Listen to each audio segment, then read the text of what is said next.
بسم اللہ الرحمن الرحیم۔ شروع اللہ کے نام سے جو رحمان و رحیم ہے۔ الحمد للہ فاطر السماوات والارض جاعل الملائکۃ رسلا اولی اجنحۃ مثنی وثلاث ورباع يزيد في الخلق ما يشاء إن الله على كل شيء قدير۔ تعریف اللہ ہی کے لیے ہے جو آسمانوں اور زمین کا بنانے والا اور فرشتوں کو پیغام رساں مقرر کرنے والا ہے۔ ایسے فرشتے جن کے 2 اور 3 اور 4 بازو ہیں، وہ اپنی مخلوق کی ساخت میں جیسا چاہتا ہے اضافہ کرتا ہے۔ یقیناً اللہ ہر چیز پر قادر ہے، پیغام رساں مقرر کرنے والا ہے۔ اس کا مطلب یہ بھی ہو سکتا ہے کہ یہ فرشتے اللہ تعالیٰ اور اس کے انبیاء علیہ السلام کے درمیان پیغام رسانی کی خدمت انجام دیتے ہیں، اور یہ بھی کہ تمام کائنات میں اللہ جل شانہ کے احکام لے جانا اور ان کو نافذ کرنا انہی فرشتوں کا کام ہے۔ ذکر کا مقصود یہ حقیقت ذہن نشین کرنا ہے کہ یہ فرشتے جن کو مشرکین دیوی اور دیوتا بنائے بیٹھے ہیں، ان کی حیثیت اللہ وحدہ لا شریک کے فرما بردار خادموں سے زائد کچھ نہیں ہے۔ جس طرح کسی بادشاہ کے خدام اس کے احکام کی تعمیل کے لیے دوڑے پھرتے ہیں، اسی طرح یہ فرشتے کائنات کے فرما روائے حقیقی کی خدمت بجا لانے کے لیے اڑے پھرتے ہیں۔ ان خادموں کے اختیار میں کچھ نہیں ہے، سارے اختیارات اصل فرما روا کے ہاتھ میں ہیں۔ 4 بازو ہیں۔ ہمارے پاس یہ جاننے کا کوئی ذریعہ نہیں ہے کہ ان فرشتوں کے بازوؤں اور پروں کی کیفیت کیا ہے، مگر جب اللہ تعالیٰ نے اس کیفیت کو بیان کرنے کے لیے دوسرے الفاظ کے بجائے وہ لفظ استعمال فرمایا ہے جو انسانی زبان میں پرندوں کے بازوؤں کے لیے استعمال ہوتا ہے، تو یہ تصور ضرور کیا جا سکتا ہے کہ ہماری زبان کا یہی لفظ اصل کیفیت سے قریب تر ہے۔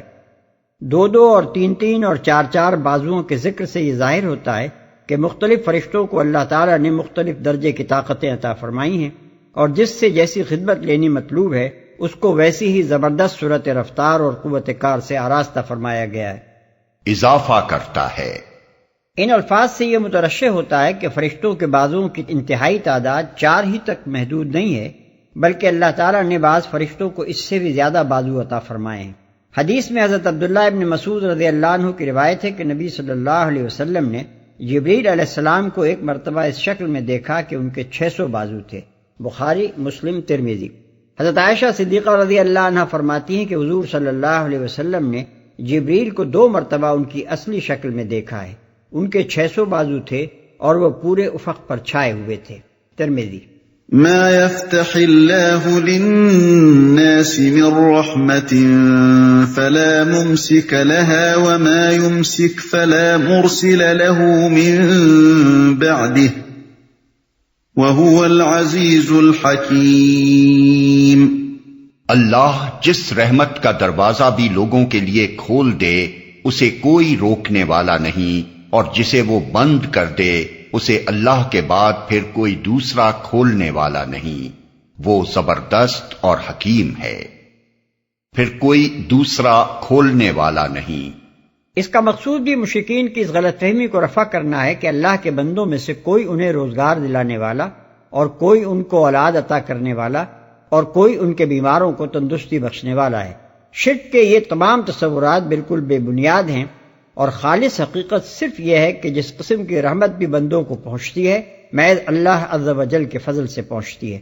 کوئی دوسرا نہ اس کے عطا کرنے پر قادر ہے اور نہ روک دینے کی طاقت رکھتا ہے۔ یہ مضمون قرآن مجید اور احادیث میں بکثرت مقامات پر مختلف طریقوں سے بیان کیا گیا ہے تاکہ انسان در در کی بھیک مانگنے اور ہر آستانے پر ہاتھ پھیلانے سے بچے، اور اس بات کو اچھی طرح سمجھ لے کہ اس کی قسمت کا بننا اور بگڑنا ایک اللہ کے سوا کسی دوسرے کے اختیار میں نہیں ہے۔ زبردست اور حکیم ہے۔ زبردست ہے یعنی سب پر غالب اور کامل اقتدار اعلیٰ کا مالک ہے، کوئی اس کے فیصلوں کو نافذ ہونے سے نہیں روک سکتا، اور اس کے ساتھ ہی وہ حکیم بھی ہے۔ جو فیصلہ بھی وہ کرتا ہے سراسر حکمت کی بنا پر کرتا ہے۔ کسی کو دیتا ہے تو اس لیے دیتا ہے کہ حکمت اسی کی مقتضی ہے، اور کسی کو نہیں دیتا تو اس لیے نہیں دیتا کہ اسے دینا حکمت کے خلاف ہے۔ یا أيها الناس اذكروا نعمة الله عليكم هل من خالق غير الله يرزقكم من السماء والأرض لا إله إلا هو فأنى تؤفكون۔ لوگو، تم پر اللہ کے جو احسانات ہیں انہیں یاد رکھو۔ کیا اللہ کے سوا کوئی اور خالق بھی ہے جو تمہیں آسمان اور زمین سے رزق دیتا ہو؟ کوئی معبود اس کے سوا نہیں، آخر تم کہاں سے دھوکہ کھا رہے ہو؟ انہیں یاد رکھو، یعنی احسان فراموش نہ بنو، نمک حرامی نہ اختیار کرو، اس حقیقت کو نہ بھول جاؤ کہ تمہیں جو کچھ بھی حاصل ہے اللہ کا دیا ہوا ہے۔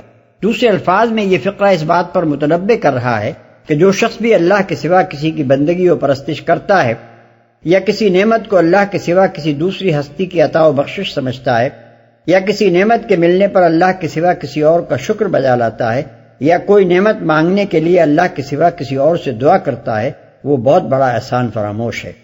کہاں سے دھوکہ کھا رہے ہو؟ پہلے فقرے اور دوسرے فقرے کے درمیان ایک لطیف خلا ہے جسے کلام کا موقع و محل خود بھر رہا ہے۔ اس کو سمجھنے کے لیے یہ نقشہ چشم تصور کے سامنے لائیے کہ تقریر مشرکین کے سامنے ہو رہی ہے۔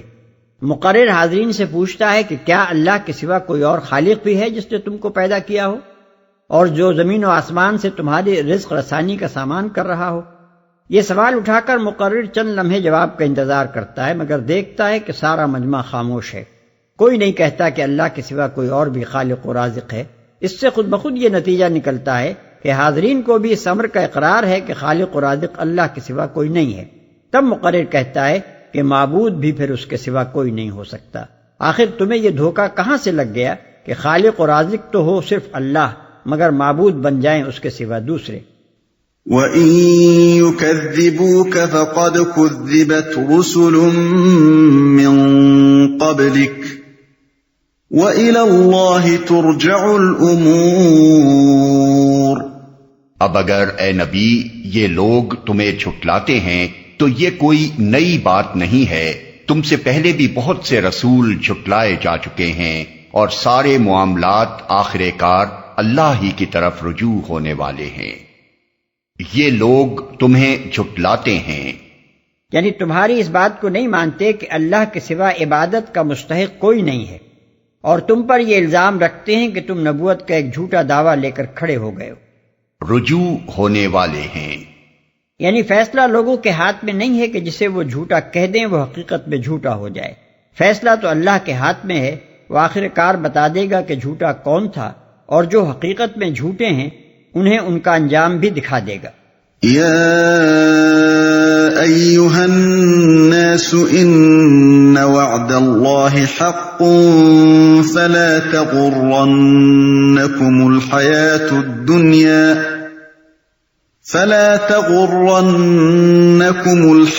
الدنیا ولا یغرنکم باللہ الغرور۔ لوگو، اللہ کا وعدہ یقیناً برحق ہے، لہذا دنیا کی زندگی تمہیں دھوکے میں نہ ڈالے اور نہ وہ بڑا دھوکے باز تمہیں اللہ کے بارے میں دھوکہ دینے پائے۔ یقیناً برحق ہے۔ وعدے سے مراد آخرت کا وعدہ ہے، جس کی طرف اوپر کے اس فقرے میں اشارہ کیا گیا تھا کہ تمام معاملات آخر کار اللہ کے حضور پیش ہونے والے ہیں۔ دھوکے میں نہ ڈالے، یعنی اس دھوکے میں کہ جو کچھ ہے بس یہی دنیا ہے، اس کے بعد کوئی آخرت نہیں ہے جس میں اعمال کا حساب ہونے والا ہو، یا اس دھوکے میں کہ اگر کوئی آخرت ہے بھی تو جو اس دنیا میں مزے کر رہا ہے وہ وہاں بھی مزے کرے گا۔ دھوکہ دینے پائے۔ بڑے دھوکے باز سے مراد یہاں شیطان ہے، جیسا کہ آگے کا فقرہ بتا رہا ہے، اور اللہ کے بارے میں دھوکہ دینے سے مراد یہ ہے کہ وہ کچھ لوگوں کو تو یہ باور کرائے کہ خدا سرے سے موجود ہی نہیں ہے، اور کچھ لوگوں کو اس غلط فہمی میں ڈالے کہ خدا ایک دفعہ بس دنیا کو حرکت دے کر الگ جا بیٹھا ہے، اب اسے اپنی بنائی ہوئی اس کائنات سے عملاً کوئی سروکار نہیں ہے، اور کچھ لوگوں کو یہ چکمہ دے کہ خدا کائنات کا انتظام تو بے شک کر رہا ہے، مگر اس نے انسانوں کی رہنمائی کرنے کا کوئی ذمہ نہیں لیا ہے، اس لیے یہ وحی و رسالت محض ایک ڈھکوسلا ہے، اور کچھ لوگوں کو یہ جھوٹے بھروسے دلائے کہ اللہ بڑا غفور الرحیم ہے، تم خواہ کتنے ہی گناہ کرو وہ بخش دے گا، اور اس کے کچھ پیارے ایسے ہیں کہ ان کا دامن تھام لو تو بیڑا پار ہے۔ ان الشیطان لکم عدو فاتخذوه عدوا انما يدعو حزبه ليكونوا من اصحاب السعیر۔ در حقیقت شیطان تمہارا دشمن ہے، اس لیے تم بھی اسے اپنا دشمن ہی سمجھو۔ وہ تو اپنے پیروں کو اپنی راہ پر اس لیے بلا رہا ہے کہ وہ دوزخیوں میں شامل ہو جائیں۔ الذين كفروا لهم عذاب شديد والذين آمنوا وعملوا الصالحات لهم مغفرة وأجر كبير۔ جو لوگ کفر کریں گے ان کے لیے سخت عذاب ہے، اور جو ایمان لائیں گے اور نیک عمل کریں گے ان کے لیے مغفرت اور بڑا اجر ہے۔ جو لوگ کفر کریں گے یعنی خدا کی کتاب اور اس کے رسول کی اس دعوت کو ماننے سے انکار کر دیں گے، بڑا اجر ہے۔ یعنی اللہ تعالیٰ ان کی خطاؤں سے درگزر فرمائے گا، اور جو نیک عمل انہوں نے کیے ہوں گے ان کا محض برابر سرابر ہی اجر دے کر نہ رہ جائے گا، بلکہ انہیں بڑا اجر عطا فرمائے گا۔